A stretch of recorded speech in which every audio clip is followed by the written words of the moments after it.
Halo semua, balik lagi dengan gua Vanka Film. Kali ini Mimin akan menceritakan spoiler novel dari Battleground Heaven. Yang mana video kali ini adalah spoiler dari episode 24. Sebelumnya gua mau ingetin dulu kalau video yang gua buat berasalkan dari novel atau gua cuman bacain alur ceritanya. Untuk filmnya sendiri belum rilis, jadi minta maaf kalau video yang gua buat kurang akurat dari video aslinya. Di episode sebelumnya diceritakan dengan memperlihatkan Xiaoyan yang berhasil mengalahkan Alan Yanran dengan menggunakan api surgawi. Dan dengan lembut ia bergumam kepada Nalan Yanran, di masa depan kita tidak akan berpapasan. Anda dapat terus menjadi pemimpin sekte junior dari Mystic Cloud Sekte, sementara saya terus menjadi seorang praktisi yang menjalani pelatihan yang sulit. Sebelumnya, bagi kalian yang tidak mau terkena spoiler, alangkah baiknya untuk tidak menonton channel ini. Tapi bagi kalian yang penasaran dengan kelanjutannya, silahkan untuk tetap stay dan subscribe channel ini, supaya tidak ketinggalan alur ceritanya. Oke, tanpa perlu banyak basa-basi, langsung saja kita masuk ke alur ceritanya.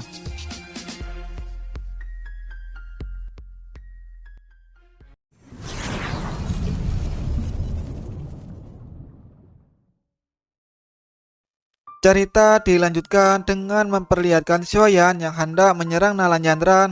Tiba-tiba terdengar suara dari para murid Mystic Cloud. Xiaoyan tolong beri wajah Mystic Cloud Sekte dan mengakui Nalan Yanran. Setelah ini Mystic Cloud akan memberi Anda ucapan terima kasih. Sudut mulut Xiaoyan terangkat oleh ejekan. Dia telah mengidentifikasi pemilik suara ini. Sambil memegang janggutnya, Yunleng bergumam, bukankah itu sedikit menggelikan dan kekanak-kanakan? Xiaoyan tertawa lembut. Dia menunduk dan menatap alun-alun. Tanpa ragu-ragu, tangannya tiba-tiba bergetar dan kekuatan bergelombang di telapak tangannya meledak seperti gunung berapi. Rintihan tertahan yang berisi rasa sakit keluar dari tenggorokan Nalan Yanran. Segera seteguk udara segar bergerak di sepanjang mulutnya dan berguling ke bawah. Mata Nalan Yanran samar-samar mengandung beberapa emosi yang rumit.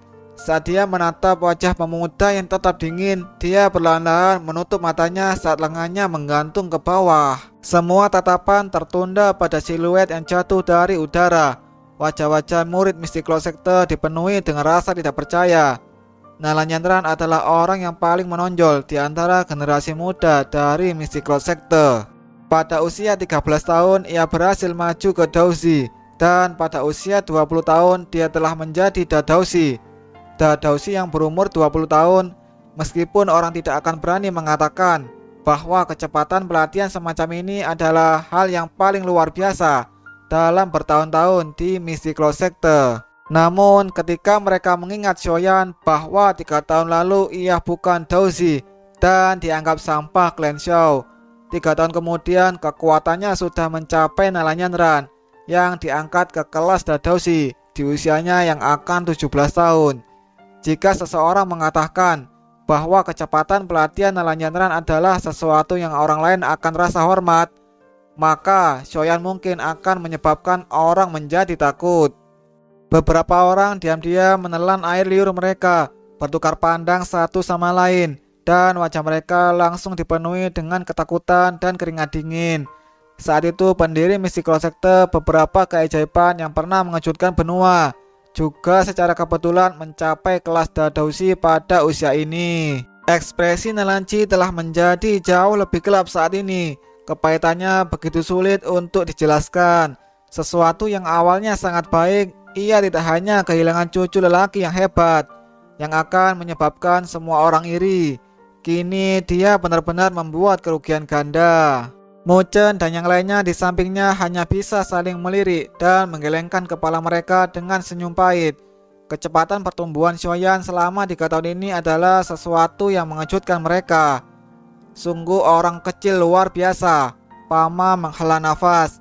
Ini jauh dari apa yang bisa dibandingkan dengan Nalan Yanran yang dimanjakan dan dilatih dengan metode pelatihan yang hati-hati. Jia Xingtian menganggukkan kepalanya. Dia memang bukan orang yang sederhana. Jika diberi waktu, orang ini pasti akan menjadi seseorang yang hebat.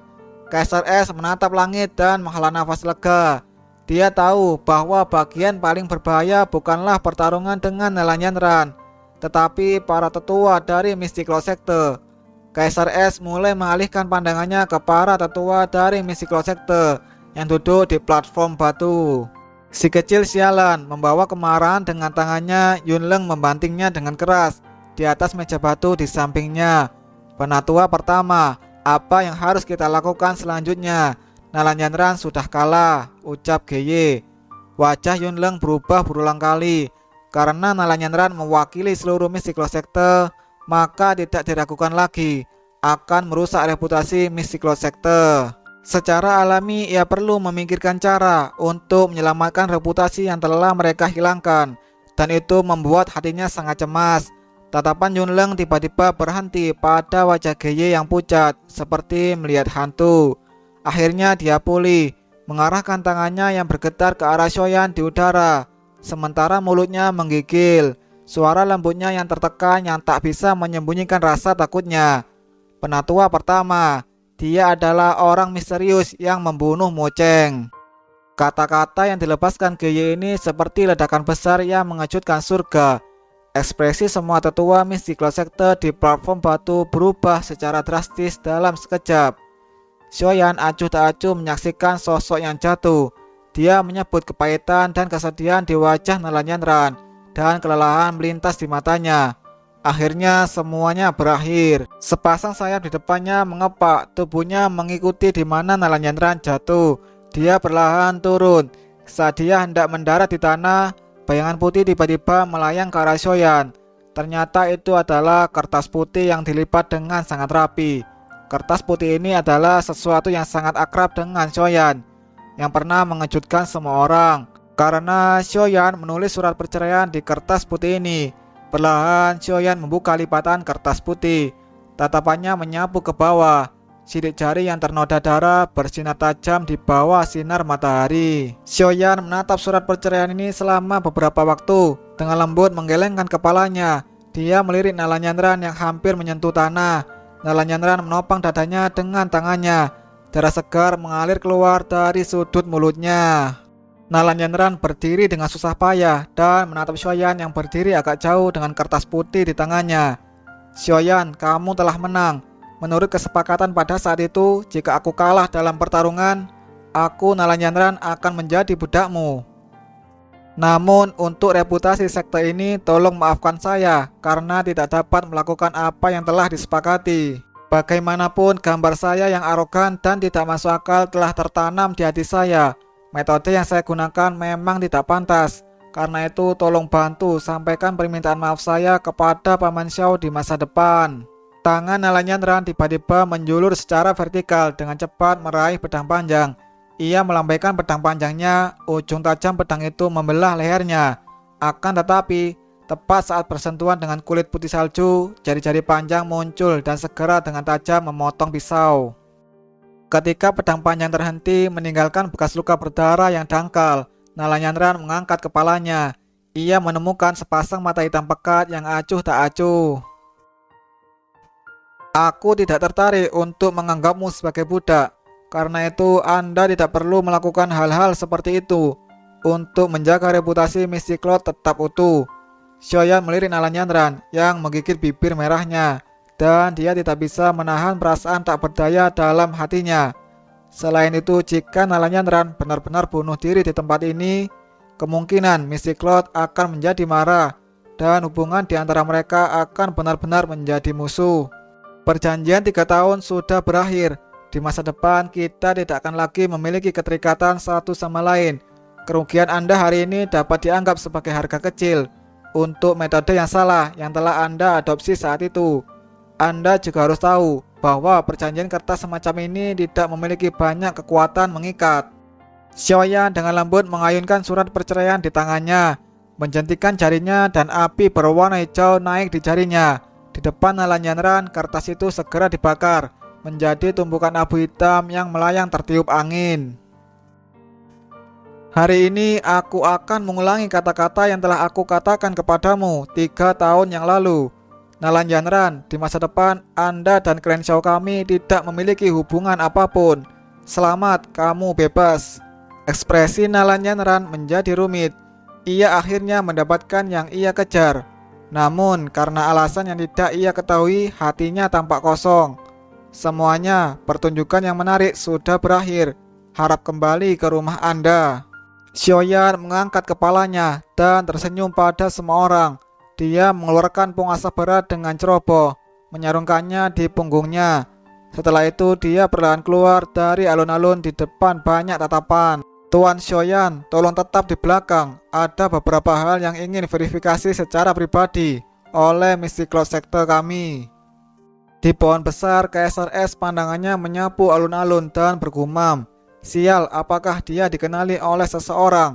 Daoki yang kuat dalam tubuhnya diam-diam mulai beredar. Ekspresi Yunleng dan yang lainnya tampak sedikit aneh. Nalanjandran mengusap jejak darah dari mulutnya dan berbicara dengan Yunleng. Penatua pertama, dalam pertarungan hari ini, Yanran memang lebih lemah dari dia. Yunleng melambaikan tangannya. Yanran, ini tidak ada hubungannya dengan pertarunganmu. Anda harus berdiri di pinggir untuk saat ini. Para murid misi close sector segera memberikan kursi kepadanya. Pama dan yang lainnya agak bingung ketika dihadapkan dengan perubahan mendadak dalam situasi ini. Wajah mereka saling bertukar pandang. Jia Xingtian bergumam, jangan bilang padaku bahwa misi close sector berniat memaksanya untuk tetap tinggal setelah kalah dalam pertarungan. Mereka seharusnya tidak berani melakukan hal bodoh seperti itu. Hanya akan menyebabkan sekte misi cloud menurunkan reputasinya. Pama menggelengkan kepalanya dan menoleh ke arah Kaisar S. Hei tua, apakah ada yang salah denganmu? Tidak apa, Kaisar S menggelengkan kepalanya dan menatap ke arah Xiaoyan. Jika identitasnya terungkap hari ini, akan benar-benar ada masalah. Yunleng menatap tajam ke punggung kurus dan riak Daoki yang samar mulai muncul di telapak tangannya.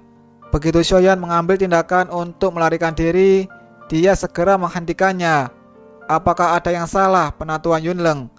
Tiba-tiba suara acuh tak acuh yang muncul akhirnya memecah kesunyian alun-alun. Yunleng perlahan berdiri dengan suara dalam. Dia berkata, aku ingin tahu apakah Tuan Xiaoyan telah mendengar berita tentang diaken eksternal misi close sector Mo Cheng dari klan Mo. Dan spoiler pun bersambung. Semoga teman-teman menyukai videonya. Jika ada salah dalam kata-kata, saya pribadi minta maaf. Terima kasih dan sampai bertemu di spoiler episode selanjutnya.